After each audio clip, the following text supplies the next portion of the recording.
За да бъде сключен брачния ви съюз, необходимо е пред мен като длъжностно лице по гражданско състояние да потвърдите устно съгласието си. Госпожице Мария Рангелова Чеканова, съгласна ли сте да сключите граждански брак с господин Димо Пламенов Цеков?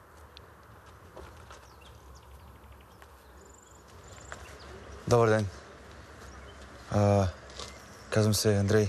Приятно ми е. Имам да кажа нещо.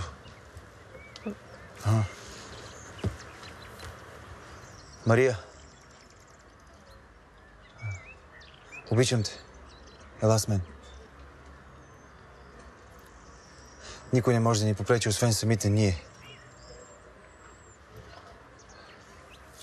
Нямаме много време.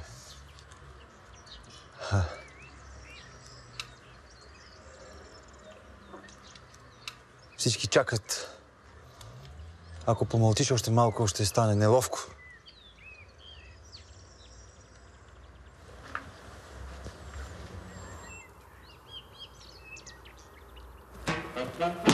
Татко!